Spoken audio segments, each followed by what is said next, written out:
Hey everyone, Travis here at the LCS studio for a bit of a different video today. It's funny that I'm doing this opinion piece here, but I actually just saw a Speak a tweet a few minutes ago, and now I've decided I want to respond to it, so we're pulling up a chair and talking out here. Of course, this coverage brought to you by Alienware. All right, as I record this, TSM is 1-8. They have lost every game except for one in the very first round robin of the LCS. It's historically bad for them, and I think it's tied among the worst starts ever in the LCS, up there with Golden Guardians and CLG and all that stuff. So it's just really, really bad. A couple of weeks ago, after week 2, the org was 0-4, and I actually went on Hotline League and Rift Reaction, my two shows, and shouted out TSM fans, because I frequently go to the TSM subreddit, and I go to the TSM, I don't know, I see obviously comments from TSM fans and stuff on my YouTube comments, and I was actually quite impressed with how much the fans were holding the line in support of the players and of the team. And they were really excited about the team, even though they had the 0-4 start. Again, historically bad for the org, even at that time. I think they've never lost like 3 for 3 of their first 3 games, and obviously they went 0-4.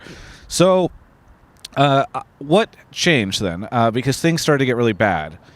Because if you haven't seen the Speak a tweet from moments ago, he basically was trying to correct this narrative that Shenyi had been benched because of players and all this stuff. You can go look it up. We'll put it on the screen. And it's gotten to a point where he just had to come out and say something. And part of the reason is because after that 0-4 week, Shenyi ended up getting benched. He got sent to Academy. I think they had not a great tweet around it, but whatever.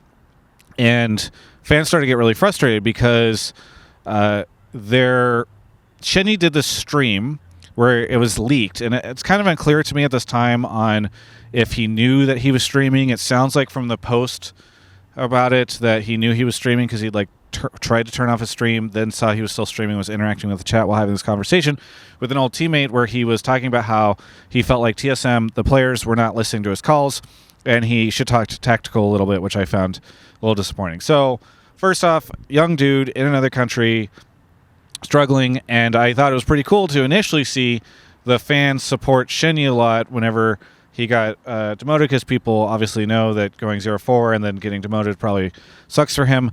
But this support for Shenyi turned into this really kind of weird toxic thing, because when he leaked this stuff, which I think is in pretty poor form, especially if he knew what was going on, the fans kind of immediately started turning on Tactical and Spica and all the players.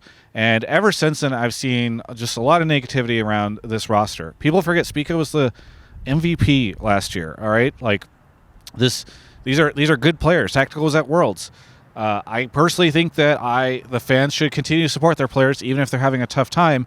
And remember that, with teams, we kind of on the outside, especially fans, but even myself, it's kind of like an iceberg thing. You're only going to see what's on the surface. You never know what's going on underneath. For all we know, and I'm not trying to speculate here, but it's just an example, Shenyi could be incredibly toxic. TSM might not want to throw this player under the bus. The players just might decide not to play with him. And now everybody's like, oh, yeah, Shenyi's the best. All these other players suck, blah, blah, blah. We don't know. Maybe it is a situation where the players, turned on Shenyi, though, again, Spica seems to be debunking that. So it's just kind of disappointing to see everybody turn into rage towards the players. And in my opinion, where the fans should actually be expressing their frustration, because I am not saying that the players should not be frustrated. A 1-8 start, especially for a team like TSM, that's a source of frustration. This is not their first split in the LCS. It's not like they had to get a random roster last minute because they just bought a spot. Totally reasonable for people to be frustrated. They should be more frustrated, in my opinion, with the organization, who I think, one, made off-season moves that were not in line with their previous off-season moves in terms of scale and commitment, who were unable to retain Bjergsen, and who also, I think, have done a really poor job of expectation setting. Is this a development roster? There's been so much debate about whether or not they said development roster. In the conversation with Parth and Andy in the video, they had said some stuff about how it wasn't a development roster, but they're still trying to build and all this stuff. So people have no idea what to actually expect. I did a poll back at the start of the split just asking where people thought the team was going to be, and something like over 60% of people thought that they were going to be in the top 5 or top 4. I don't know, whatever. We'll put it up on screen. So people just didn't know what to expect. Obviously, no one should have expected last place, in my opinion. I doubt that that's where TSM would have put it, but it's just made it very convoluted where people didn't know what the heck, like, okay, should we be losing these games? Is it okay? Like, how bad is it? Like, what should the team performance be? Mark has talked extensively about how he thinks that, like, with a lineup with the core that they had from last year, they should not be considered a development roster. They should not be probably even the bottom half of the league. I don't want to put words into his mouth. You can go see it. He's talked about it on Hotline League and also Blame Game, but whatever. So I think it's just, that's where people should actually be frustrated. The other thing I want to talk about on this thing that really frustrated me is I've seen in that subreddit, and I don't know if there's been sentiment elsewhere about it, that people are sort of like angry about Bjergsen, or they feel betrayed by Bjergsen, or they think that he turned his back on the org. Fuck that. So for multiple years, Bjergsen took a salary that was way lower. He did not enter free agency. He did not play the game because he was actually really loyal to TSM and to the team. He gave his blood, sweat, and tears to this organization and to the fans, and was basically like carried in a lot of situations the org to massive success. And I personally do not feel, based off of admittedly limited information, that he was fairly compensated or ever fairly celebrated for what he did for this organization. There were so many times where it was going to be really exciting.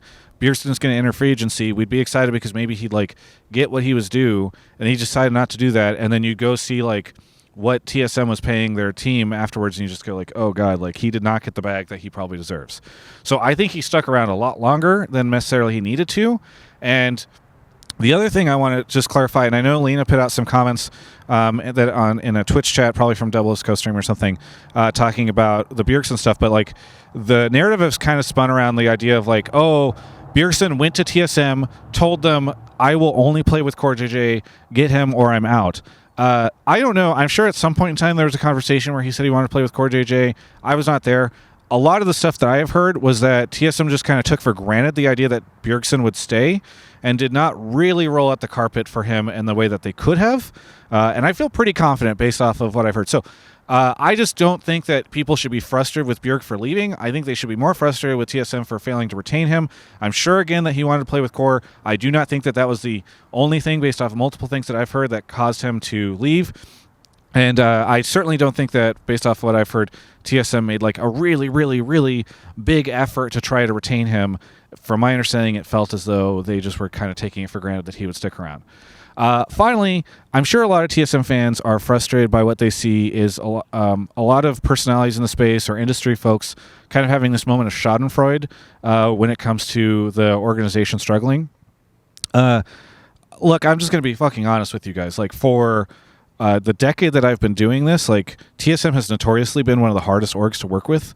They kind of just leveraged the fact that they were massively popular and massively successful to, like, not really roll out the red carpet. Not roll out the red carpet, I should say. I used that for the Bjergsen thing. Different analogy. They have not really been open and good partners to a lot of folks. It was basically like, well, if you want to work with us, you better kneel down because you're TSM. And I've had a lot of mixed feelings about TSM over the years because of this. Like, I've had great friends that have worked at that organization. I've had great friends that have played for that organization. I have rooted for them whenever they've been competitive at Worlds, even when they've not been competitive at Worlds.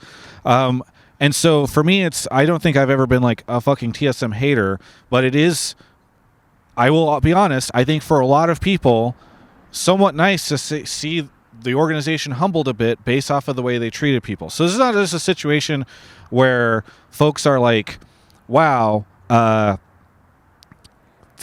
just for no reason at all, frustrated with TSM in the past and now having like good feelings of it, like the frustration that the org probably feels about losing. I don't think people are like cheering against the players. I feel really bad for the players. In fact, that's what part of the reason I made this video is I feel really bad for the way that the community is treating some of the players on the roster. But I got to be honest, like, if you guys are wondering why it feels like folks are kind of taking passive-aggressive pot shots or reveling in this stuff, it's because, God, these guys have been really hard to work with in the past, and it has always just kind of felt like there was a huge ego thing because it was TSM. I think some of that stuff, like, fell into their player base or their fan base as well, and so there's just this moment of, like, yeah, guess what? You're not hot shit. Maybe you should try to work better with folks. On the topic of Dominic, this is my final moment for this. this is part of the reason why I really like Dominic. And I'm really disappointed with what I would consider to be like a fairly poor performance that he had on Hotline League last week. Because I think he should have been able to say more. I don't know how much pressure he's getting from Andy to not say more.